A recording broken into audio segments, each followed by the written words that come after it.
Alright, here we go again. Hello guys, welcome dito sa ating small YouTube channel. And then, nandito na naman po tayo sa ating pang-siyam na monthly challenge. Alright, itong Inktober 2023.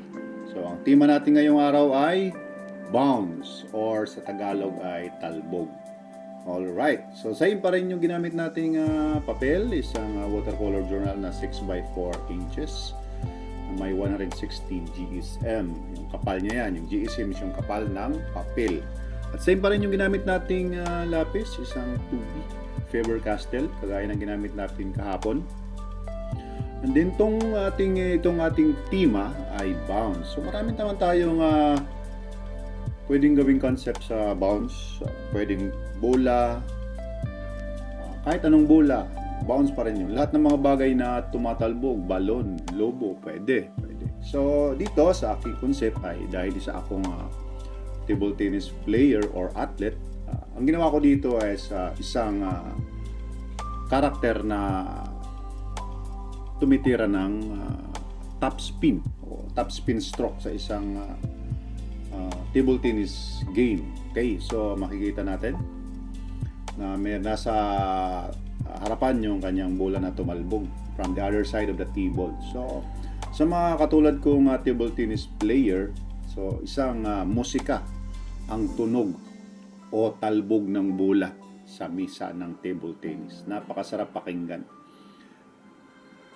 So, itong larong to, ginagawa ko siyang exercise every weekend para na rin magkaroon tayo ng magandang kalusugan. So, sa mga katulad kong mayroon ng hypertension, so kailangan natin ng exercise. So kung ikaw ay meron ng sakit na hypertension, mas maganda kung meron kang isang physical activity, kahit anong sports, pwede basketball, table tennis, lawn tennis, at iba pa. No? So kung wala ka namang alam na sports, pwede kang gumawa ng mga physical exercises, cardio, whatever, pwede rin mag-gym. So dito, ang tema natin is bounce pa rin. So lahat ng bagay na tumatalbog, pwede nating, lahat ng bagay na tumatalbog ay pwede nating iguhit. Alright. Mabilis lang nating nagawa ang illustration natin ngayong araw sapagkat napakadali lang itong iguhit. No?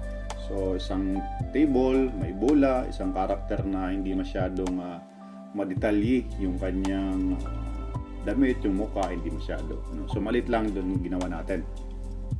So natapos natin to within 13 minutes lamang, and then siyempre kinuna natin ng mga clips, then edit na rin natin. So napakabilis lang. Alright. So sa mga nanood ng ating last videos about this challenge, maraming salamat. Sana nagkaroon kayo ng inspirasyon. Kung gusto nyong gawin din to, ay pwede. Sa mga kapwa ko, mga artist, pwedeng gawin. Alright. Lahat na lang alright, sinasabi ko. Okay, so dito makikita natin meron tayong mga curve lines. Ito ang sumisimbolo ng mga movements ng ating mga illustration. So kahit anong character, pag nilagyan mo ng mga curve lines na parang speed or dynamic, yun po yung nagsisimbolo ng movements. So yun ang madalas na nilalagay, nakikita natin sa mga comics, sa mga book illustration, yun ang nilalagay ng mga curve lines. Alright. So same pa rin, meron tayong mga cross-hatching, vertical lines, horizontal lines. Mostly yun ang ginagawa sa pen and ink. Kung nahihirapan ka sa mga ganitong stroke, pwede kang magsanay o mag-practice ng mga basic strokes ng pen and ink. So marami tayong pwedeng gawin sa pen and ink. Meron tayong mga cross-hatching, vertical, mixed media, iba't ibang mga tawag doon, polygons, no? Pwedeng squares na paulit-ulit, pwedeng bilog na paulit-ulit, meron ding pointillism, no? So marami kang pwedeng subukang technique. So ang pinakamadali lang gawin sa lahat itong cross-hatching at saka hatching. Okay. So ayan, nilagyan natin ng vertical lines at saka horizontal lines yung ating table tennis net. So sa mga naglaro ng table tennis, ito po yung deviation from your opponent kung saan doon mo ipapadaan yung bola. So kung hindi siya papasok, score ng kalaban. So puntos ng kalaban. So ngayon kung maipasok mo, kagaya nito, naipasok sa kabila at din hindi maibalik ng kalaban, puntos mo naman. Okay, so ganun po yung mga rules ng table tennis. Hanggang tumama siya sa ibabaw ng mesa ay puntos mo. Diretso lang po yung laban hanggang sa mahulog yung bola. Once mahulog yung bola, puntos po ng kalaban. Kung sino yung hindi nakahulog, sa kanya po yung puntos. Okay, so malapit na matapos yung ating artwork or illustration sa ating art challenge for today na ang tema ay bounce. Alright, sana nagustuhan nyo itong ating ginawang illustration. And then kung gusto nyong gayahin, pwede rin. Pwede kayong gumawa ng sarili nyo na bounce. Pwede naglalaro ng basketball, naglalaro ng lawn tennis, whatever. Pwede rin yung jackstone na may bola na maliit. Pwede. Volleyball, pwede rin. Lahat ng mga bola. Sa lahat ng mga sports na may bola. O kahit yung mga games lang na simpleng pambatang games na may bola, pwede nyong i-illustrate. Okay. Siguro yung jackstone, parang ang sarap gawin nun pangbata. Pero hindi ako naglalaro nun Sabi nila pang babae, but medyo maganda naman siyang laruin. Medyo mapabilisan ng kamay, pabilisan ng mata at eye coordination. So kung mahina ka doon, huwag ka nalang umasa, talo ka. So dito makita natin, illustrate natin yung bola. Yung brand ng bola, Amy lang yan.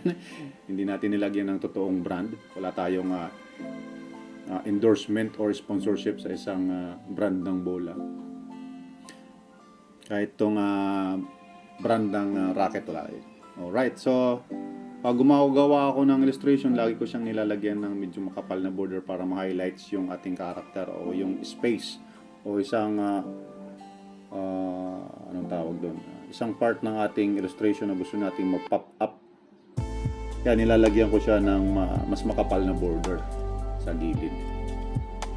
Border nga kaya nga sa gilid, ano ba? Okay, so dito naman nilagyan natin ng mga konting ball movement sa taas sa gilid sa paikot ng bola para magsimbolo siya na yung bola ay gumagalaw or umiikot. So sa table tennis kasi yung labanan ay spin ng bola. So mas malakas na spin, mas malakas na palo, mas malaki yung chance mo na manalo. Alright, so tapos na yung ating artwork. Ilagay natin yung ating tema na bounce. Ito yung ating pang-siyam o 9th day ng ating monthly art challenge na Inktober 2023. Yan, lagyan natin ang pizza. After this, kailangan din natin lagdaan upang patunay na tayo yung gumawa ng artwork. Alright, so maraming salamat po sa mga nanood. Sana nagustuhan ninyo. And then sa mga hindi pa nakapag-subscribe, mag-subscribe na po kayo. Pakihit ng like and share button. And see you on the next challenge.